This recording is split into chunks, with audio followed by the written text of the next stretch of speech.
Qué gusto amigos, ¿cómo están? Muy buenas tardes. Son exactamente las 16 horas con 50 minutos. Regresamos en Estelar 99.7 FM en tu podcast de Sin Codificar. Estamos aquí en vivo. En el primer bloque tuvimos a la doctora Claudia Arteaga Serrano, ella es directora ejecutiva de la Fundación Fidal. Y en el segundo bloque también tuvimos al cineasta Pablo Arturo Suárez, con quien hablamos de la película que se va a estrenar.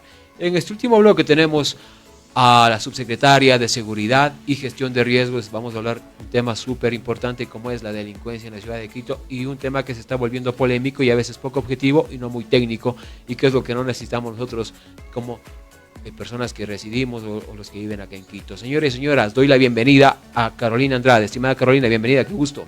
Hola Mar, qué gusto poder acompañarles esta tarde, y además un saludo a todos los quiteños y quiteñas que también nos acompañan en esta tarde un poco fría y lluviosa, pero les enviamos un fuerte abrazo desde aquí, desde los estudios. Bueno, vale dar un poco de data y déjenme decirles que 7 de cada 10 homicidios en Quito se realizan con arma de fuego. Antes eran con armas cortopunzantes, conocidas coloquialmente como cuchillos. Y si la data también no me está fallando, el 14% de estos hechos delincuenciales se realizaban alrededor de centros de tolerancia, digan estos discotecas o nightclub. Esas son las estadísticas también que nos deja el 2025. Alrededor del 2025 fue uno de los años más altos de homicidios en el país. Y no ha estado libre de esto también el Distrito Metropolitano de Quito. En ese mismo contexto, estamos en un año preelectoral, ya varios candidatos, alcaldes, varios concejales están haciendo eco de lo que pasa en el país, y específicamente concejales aquí en la ciudad de Quito. Y algo que causa debate, porque para mí una fuente de noticia no es de X, sino es la ciudadanía y el día a día, y conocer cómo y qué piensa la ciudadanía también en el sur, en el norte y en el centro del Distrito Metropolitano de Quito. En esa misma línea, secretaria, yo quiero preguntarle algo. ¿Cuánto ustedes recaudaron en el 2025 por la tasa de seguridad, esta tasa que tanto causa debate entre los ciudadanos y entre las personas que son afines y no afines al alcalde de Quito? Bueno, creo que es importante, primero, bien el contexto que usted ha planteado. Todos los ecuatorianos estamos impactados con los últimos hechos de violencia que ha vivido el país. Tuvimos un inicio de año sumamente sangriento, tuvimos 5 cabezas decapitadas en San Lorenzo. 18 personas perdieron la vida solamente en Manabí durante un fin de semana. Vimos lo que pasó en San Borondón, específicamente en Mocolí, donde ingresaron personas, sicarios disfrazados con uniformes de la fuerza pública, que ingresaron a una masacre a varias personas, incluyendo a un conocido narcotraficante que estaba paseándose, digamos, frente a las mismas fuerza pública y autoridades. En ese contexto, Quito, lamentablemente, en este año, inicio de año, también ha sido espacio, objeto de hechos bastante violentos. Usted lo decía, 7 de cada 10 homicidios en Quito se cometen con armas de fuego. En el pasado eso era 4 de cada 10. Hay un incremento de uso de armas de fuego, y vemos cómo muchas veces incluso las empresas de seguridad, lamentablemente hay que decirlo, no cumplen con los requisitos adecuados para poder tener ese porte, autorización de armas de fuego, y por otro lado, además siendo instrumentalizadas por los mismos grupos de delincuencia organizada para proteger a estos mismos delincuentes. En ese contexto, Quito inició este año con algunos hechos de violencia. Quito ha venido apoyando el trabajo de la Policía Nacional en el ámbito bajo responsabilidad del municipio de Quito. Creo que también hay que ser bastante claros en esto. La competencia y la responsabilidad y quien comanda la policía, las Fuerzas Armadas, es el gobierno nacional. El gobierno nacional es quien le dispone, ¿no es cierto?, al comandante de la policía, al comandante de las Fuerzas Armadas, las operaciones no solamente visibles que vemos todos los ciudadanos, sino sobre todo las acciones a través del eje de inteligencia y de investigación. En este contexto, Quito, los quiteños y quiteñas han contribuido con cerca de 13 millones de dólares solamente para la Policía Nacional en el periodo 2023-2025. ¿Eso qué significa? Se ha traducido en la entrega de más de 134 vehículos patrulleros brandeados, pero también vehículos de civiles que permiten a la policía actuar en el tema de inteligencia de investigación. Esos vehículos tienen además rastreo satelital, GPS, para poder garantizar que se encuentran en el territorio del Distrito Metropolitano de Quito. Más de 200 motocicletas que también le permiten a la policía poder realizar sus patrullajes y movilizarse. En el 2025. En 2023, 2025, en el mismo periodo.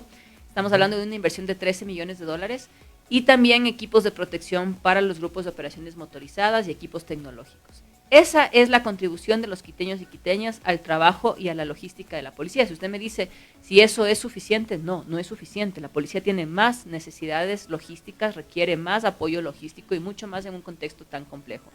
Sin embargo, ese ha sido el apoyo, el aporte de los quiteños y quiteñas. Año a año, los quiteños pagamos una tasa de seguridad a través del impuesto predial. Cada año se recauda 10 millones de dólares. En el año 2025 se invirtió, se ejecutó cerca de 13 millones de dólares, es decir, recaudamos 10, se gasta o se invierte, se ejecuta más de lo que se está recaudando, son 13 millones de dólares. Eso significa que estamos utilizando los recursos para, por ejemplo, el tema de apoyo logístico a la policía, los equipamientos que mencioné, pero también tenemos que cubrir hasta varios años en adelante lo que es el mantenimiento preventivo, correctivo y la vigencia tecnológica de los equipos. Por otro lado, en los temas de gestión de riesgos, más de 7.8 millones de dólares se han invertido en proyectos y obras de mitigación. Estamos hablando, por ejemplo, de lo que corresponde alrededor del río Machángara, pero también de lo que es el río Monjas. En temas de ayuda humanitaria, más de 787 mil dólares en ayuda humanitaria. También un incremento muy por encima de lo que sucedía en el periodo 2020-2022. Y esos recursos, porque la tasa de seguridad no solamente es para apoyar el trabajo de la policía o los temas de seguridad, sino también para los temas de gestión de riesgos, de atención de emergencias, y los temas de convivencia ciudadana, también lo que ha permitido es poder llegar a los diferentes barrios para fortalecer la organización barrial y comunitaria con los comités de seguridad, con las actividades, por ejemplo, los cines comunitarios, los murales, los teatros barriales, las caminatas por la paz, etcétera. Todas esas actividades también ha permitido fortalecer ese tejido social en cada uno de los barrios que también contribuye y apoya que conociéndonos podamos cuidarnos y protegernos frente a los posibles temas que podamos evidenciar en nuestro barrio, en los parques o en las zonas cercanas a nuestras viviendas. Bueno, yo escuché unas palabras del presidente Nayib Bukele y lo dije en el anterior bloque. Él decía, y le respondía a un niño también, que él dijo que si usted quiere bajar las tasas de homicidio, no netamente está el secreto poner un policía en cada esquina. Nayib Bukele, palabras textuales, está en redes. Él decía que hay que invertir en educación y hay que crear oportunidades, porque la pobreza en el tejido social crea desigualdad y exclusión. Y a veces los niños no buscan la educación, sino son víctimas de estas bandas delincuenciales. En esa misma línea también yo quiero que nos aclare algo, no para mí, para la ciudadanía, secretaria, y esto es un debate, no sé si usted lo sabe, este es un debate que pasa en la ciudadanía, y se está sesgando y se está aplicando un tema comunicacional, que la alcaldía es la responsable de la seguridad. Y para esto hacen ecos algunos concejales y dicen, Quito está desolado, Quito está abandonado, no tiene un representante. Salió recién un exalcalde de Quito y un candidato también ya para la alcaldía de Quito a decir que Quito está desamparado, está aislado y está votado. Más allá que son opiniones personales, pero ustedes como Secretaría de Seguridad, y hago esta acotación, yo vi una entrevista suya que usted decía, hemos hecho tantos operativos, ¿no causa una confusión al no delimitar cuáles son sus competencias y cuál es la del gobierno? Yo, en X, porque yo creo que la seguridad es un tema que hay que ser muy técnico y no hay que politizar estos temas. Yo le dije, bueno, usted vive en Quito, le invito a que vaya a la avenida Amazonas, hasta la comandancia de la policía y haga llegar su queja, no solo desde X. En ese mismo sentido, ¿por qué no establecer cuáles son las competencias de ustedes de manera clara? Porque yo también me confundo, usted dice, yo hago operativos, pero uno dice, bueno, si no tiene competencia, no es intendenta, no es comisaria, ¿cómo es que es operativos las noches? Y en redes, usted no sé si está en grupos de WhatsApp donde están comuneros, unos dicen, le culpan al alcalde por la seguridad y les dices que no es competencial, entonces ¿por qué no cobra la tasa de seguridad? Y ese debate se confunde y eso se está posicionando. ¿Cuáles son las competencias? Bueno, los municipios, no solamente Quito, sino los municipios a nivel nacional pueden contribuir, pueden apoyar el trabajo de seguridad, por ejemplo, en lo que es el orden y el control del espacio público. Nosotros los operativos que desarrollamos, los más de 1.800 operativos en el 2025, están enfocados, por ejemplo, en lo que es espacio público, transporte público y el control de las actividades económicas, que a veces pueden estar siendo mal utilizadas para otro tipo de actividades ilícitas. Entonces, en el transporte público, por ejemplo, los operativos están concentrados en identificar posibles armas blancas, identificar, por ejemplo, personas que puedan estar trasladando sustancias sujetas a fiscalización para garantizar justamente que ese espacio público esté usado de manera adecuada. Lo mismo pasa en los operativos que realizamos, por ejemplo, en los parques, en las plazas, en las diferentes calles. Pero yendo al punto que yo le preguntaba, creo que eso está claro, el tema es el punto que genera debate, que Quito está votado, porque hay otro tema también, una observación. Los operativos se hacen, pasan comunicados, pero no, o sea, no es beneficioso hacer un operativo en el día, en el rol, en Locovia, si la violencia está en la noche, porque usted en la noche no ve a nadie. Pero yendo al punto que dice, ¿cuáles son las delimitaciones, competencias de ustedes en ese tema? Porque, y disculpe que les sea reiterativo en este tema, es un tema que está causando debate, es un tema que está creciendo y que prácticamente le está restando popularidad al alcalde. Bueno, por un lado creo que es importante, recuperación de espacio público. El municipio y el alcalde ha realizado la recuperación de más de 500 parques, espacios públicos, espacios verdes. Eso significa, solamente pensando en un espacio público aquí muy cercano a donde está el estudio, ustedes recordarán la Tribuna de los Chiris. La Tribuna de los Chiris era un punto de consumo de drogas, consumo de alcohol, incluso se volvió un urinario y nadie quería pasar por ahí. Ningún alcalde, los anteriores, que ahorita ya están en un momento electoral, tuvo la decisión de actuar sobre la Tribuna de los Chiris. Vino el alcalde Pavel Muñoz, lo primero que dijo fue, vamos a quitar esa Tribuna de los Chiris y vamos a hacer un bulevar de la paz para que pueda estar siendo, primero, parte de una rehabilitación integral del Parque La Carolina. Ustedes habrán visto, el Parque La Carolina se ha rehabilitado la pista atlética, las canchas, la iluminación. Es un cambio totalmente que ha dado, digamos, en todos los sentidos y ha permitido que más personas vayan a realizar actividades deportivas, artísticas, culturales. Hay una observación, disculpe que le corte. Hoy día veo un TikTok de una persona, de un señor Salcán, y que él tenía mucha coherencia en lo que decía y lo que todos ya sabemos. Usted tocaba el tema de La Carolina, está muy bonita la pista de tenis, la cancha de tenis, pero no se comunica lo que es el alcalde.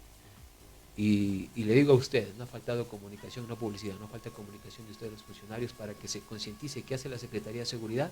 Yo ahora le voy dando entrevistas, no le he visto, y yo sí he recriminado al Departamento de Comunicación que no se dé, porque se está posicionando de que la competencia es del alcalde, cuando la competencia es de la Policía Nacional, la competencia es de la Comandancia General, del Ministerio del Interior. Lo que hacen ustedes es simplemente ser un apoyo, pero no se puede endosar la inseguridad a un alcalde.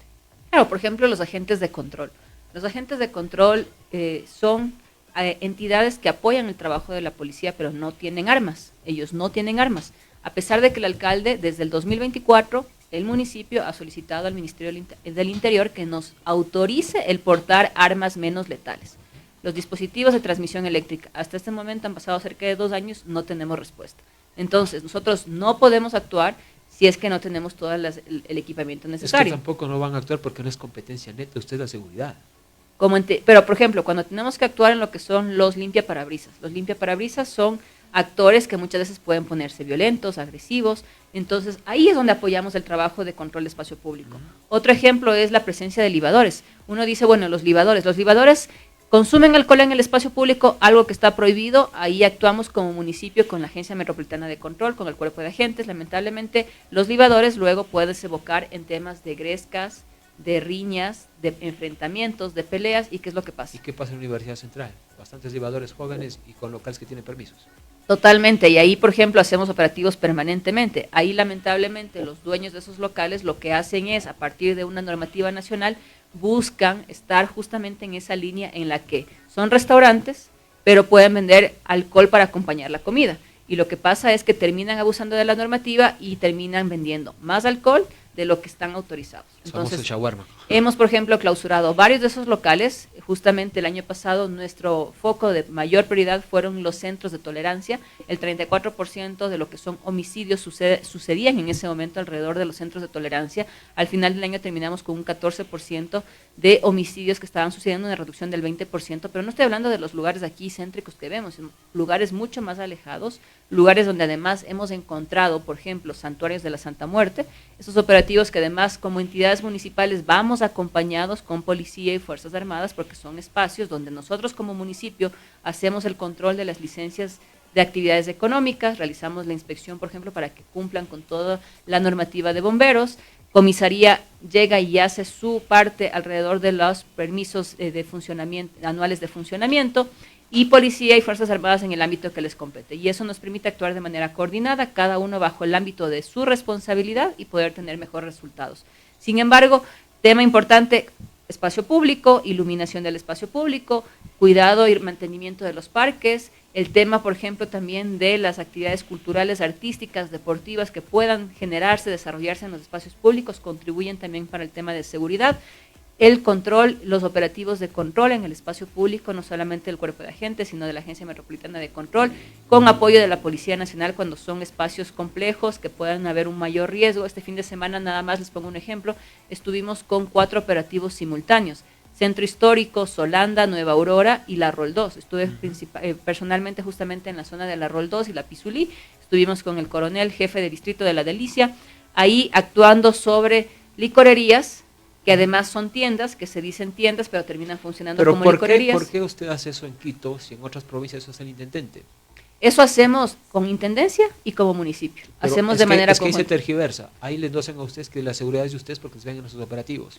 Y dicen la seguridad es del municipio. Yo entiendo la respuesta, pero ese debate genera la ciudad. Nosotros no vamos a buscar, por ejemplo, cargamentos de droga, porque eso es policía y seguridad. Nosotros vamos a verificar que las licencias de actividades económicas, por ejemplo, todo local tiene una licencia de actividad económica. Correcto. Muchas veces esas licencias que otorga el municipio las piden como tienda, pero termina siendo que tenemos denuncias de los vecinos que las están utilizando como licorería, o que dentro de ese restaurante o dentro de esa picantería lo que sucede es que se convierte en un bebedero o se convierte en una zona de consumo. Pero igual en otras provincias eso es parte de la intendencia. En Colatacunga es el intendente. También actúan las direcciones metropolitanas de seguridad, por ejemplo en Machala, por ejemplo en lo que corresponde, incluso en lo que es La Libertad, en lo que es Esmeraldas, lo que es Puerto Viejo, Manta, las direcciones metropolitanas de seguridad. En Guayaquil ustedes pueden ver, cuando vemos en Bogotá, justamente el municipio se activa para hacer los controles en temas que corresponden al municipio, que es justamente el funcionamiento de estas actividades económicas, si están o no cumpliendo con la normativa. Eso está claro, el tema es de que la comunicación, y para ahondar en el tema es de que sale un candidato y se coge de eso, no siendo muy técnico ni responsable, y dicen, a ver señores, la seguridad es del municipio. Ahí es el detalle. Entonces ahí es cuando uno por hacer el bien sale mal. Entonces, ¿cómo comunicar eso? Porque yo entiendo, lo escuché al alcalde en los programas de los lunes, que la tasa de seguridad también sirve para rehabilitar UVCs. Claro, y eso ha sido un pedido de la comunidad. La comunidad viene pidiendo eso varios años. Entonces, lo que sucedió fue con una reunión que tuvo el alcalde de Quito con el ministro del Interior y que tuvo con el comandante de la policía. Básicamente, el comandante de la policía y el ministro del Interior dijeron, a Quito van a llegar X cantidad de nuevos efectivos policiales, queremos que el municipio nos ayude para poder rehabilitar estas unidades de policía comunitaria para que los policías que llegan a Quito puedan estar en esos espacios. Ahí se acordó esa rehabilitación de unidades de policía comunitaria. Además, el apoyo también se ha dado, por ejemplo, en los temas que mencioné, en los temas logísticos. Fuerzas Armadas también ha solicitado. Lo ideal sería que los 3 puntos del IVA que pagamos todos los quiteños y quiteñas, todos los ecuatorianos, que ya van a ser 2 años, cerca de 2.000 millones de dólares, que esos recursos hayan llegado a la Policía Nacional y que estén justamente en compra de vehículos, de patrulleros, de tecnología, etcétera. Pero eso no es así. Nosotros justamente en las diferentes asambleas, reuniones con los comités de seguridad y las diferentes asambleas barriales, lo que la comunidad nos dice es, no hay suficiente cantidad de efectivos policiales en el barrio, necesitamos policías en los barrios, queremos verle al policía más cercano a los barrios, a la comunidad. ¿Por qué no le pasan ese requerimiento al comandante que está aquí cerca? Le mismo le digo. Creo que ha habido varias reuniones que el alcalde de Quito ha conversado con el presidente de la República, que ha conversado con el comandante de la policía, que ha conversado en su momento con el ministro del Interior y que ha reiterado además públicamente a través del Consejo Metropolitano la necesidad de que se cubra con más efectivos, no solamente Quito, porque además esto no es un problema solamente de Quito. Ustedes habrán visto una noticia recientemente de todo el país, que hay un déficit de cerca de 10.000 efectivos policiales. Entonces, ahí es donde el Ministerio del Interior debería decir, bueno, tenemos ese déficit, ¿cómo vamos a cubrir ese déficit? Necesitamos que ya se incorporen nuevos efectivos y evitar que otros efectivos sigan saliendo porque no tienen el equipamiento necesario al momento que les envían a otras ciudades o a otros cantones del país. Entonces, primero, eso, justamente el trabajo coordinado, el control del espacio público, que es una responsabilidad por parte del municipio y por parte justamente de los gobiernos locales, la coordinación cuando son espacios de mayor complejidad y puedan generar algún tipo de riesgo al trabajo municipal, ahí pedimos apoyo de Policía Nacional que nos acompañe justamente en estos operativos, y lo que es el cuidado y el mantenimiento de los espacios públicos, iluminación, rehabilitación de parques. Puse el ejemplo de la Tribuna de los Chiles, pero ustedes también vecinos podrán ver, por ejemplo, el Parque Carolo en el sur de Quito, el Parque de los Tubos, que además el Parque de los Tubos decían que era parque y realmente era un potrero, que no era parque. Ahora ya es un parque que está al servicio de la comunidad y eso significa también espacios para que los vecinos del sector puedan ir a hacer deporte, puedan tener sus actividades artísticas, culturales, porque eso también es seguridad. Usted lo decía, no es solamente tener un policía en cada esquina. Contribuye, sí, es necesario, sí, necesitamos que los policías vuelvan a los barrios, sí, que estén ahí y estén más cercanos y más cercanos y más en el día a día con la comunidad. Pero también está el otro lado, que usted lo mencionaba, ¿no es cierto?, la educación. 400,000 niños no han podido acceder en Ecuador al sistema educativo. 400,000 niños, el alcalde de Quito, Pavel Muñoz, lo decía en la sesión de consejo, 400,000 niños que pueden ser potenciales personas reclutadas por los grupos de delincuencia organizada. Mientras tanto, en Quito tiene un subsistema de educación municipal en el cual 22,000 niños son parte de ese subsistema de educación municipal, no solamente el Colegio Benalcázar o las unidades educativas municipales de Quito. El año pasado el alcalde de Quito, Pavel Muñoz, entregó una unidad educativa municipal nueva, repotenciada en Amaguaña. Una unidad grande, con canchas, con espacios deportivos. ¿Por qué no se comunica? ¿Por qué la directora no hace medios? Ese es un problema que tienen. ¿Por qué bueno, no hacen medios? La directora de comunicación no tiene que hacer medios, a nuestro parecer. El alcalde lo ha dicho en varios momentos, en varios espacios. Hay que también decir un tema. Es que no es lo que le parece, que es el tema que se posiciona. Y recién salió también, y en esa misma línea es punto es. Recién salieron dos concejales. Primero, un concejal de acá, el concejal Merino, dijo que Quito está votado. Y no sé si usted en grupos de WhatsApp, yo he visto en grupos de WhatsApp que hasta me he salido, que todos le dicen que la culpa es del alcalde. Se posiciona en esa narrativa. Lo que digo es comunicar, no publicidad. Y punto dos, ¿qué opinión le merece también que hoy salió un exalcalde y un concejal a decir que tiene que derrumbarse este centro donde venden los teléfonos, que es el Centro Comercial Montúfar? ¿Qué opinión le merece? Bueno, por un lado creo que es importante ver las encuestas. Y nosotros hemos revisado varias encuestas justamente para medir el tema de percepción, de opinión, de satisfacción, etcétera. Más allá de lo que pueda ser, digamos, las redes sociales o lo que pueda ser, digamos, lo que actores políticos quieran intentar posicionar. Quito en este momento es el punto más alto en el que tiene orgullo por la ciudad. Y ese orgullo por la ciudad no viene solo, no, en un contexto en el que solamente vemos información y noticias de muertes, de balaceras, de decapitados, eso también responde a un sentimiento de orgullo por los espacios que habitamos y por la ciudad que tenemos. Y creo que hay un elemento fundamental que nos ha llenado de orgullo a todos los quiteños, que fue la puesta en funcionamiento del Metro de Quito. Muchos alcaldes decían, sí, es que vamos a hacer funcionar, ya mañana funciona, ya viene, nunca funcionó. El único que lo puso a funcionar fue el alcalde Pavel Muñoz. El 1 de diciembre él dijo, el momento que se posesionó como alcalde, dijo, el 1 de diciembre va a funcionar de 2023, y el 1 de diciembre estuvo funcionando.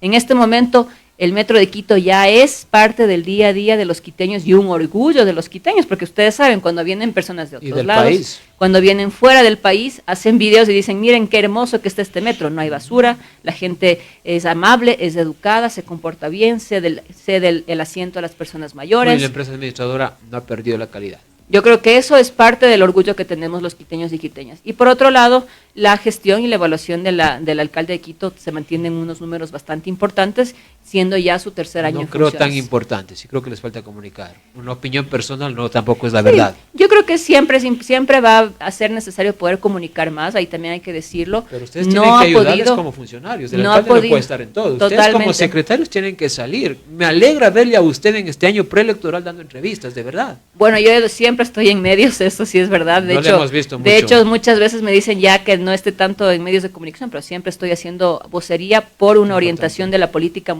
de comunicación municipal, y eso es súper importante porque obviamente informar de primera mano, y no solamente en medios de comunicación, nosotros y el alcalde nos ha dispuesto eso, nosotros mantenemos una presencia territorial permanente en todos los barrios, hemos visitado más de 1,030 barrios durante estos 3 años, hemos estado casi en todos los barrios de Quito, y eso es importante porque comunicamos directamente con la ciudadanía, comunicamos con los vecinos, les escuchamos y obviamente también recibimos sus felicitaciones, sus quejas, sus expectativas y sus demandas. Por otro lado, usted me mencionaba con el tema del Centro Comercial Montúfar, hay que mencionar que el 83% de ese espacio es privado, son locales de propiedad privada. Y ese es un espacio que sí hemos observado que han existido muchas denuncias al respecto, hemos actuado con Policía Nacional y con Fuerzas Armadas en varios operativos, pero ahí la policía actúa sobre las denuncias que llegan, porque si usted nos dice, me robaron el celular pero no presentó la denuncia, ¿cómo actúa Policía Nacional ahí?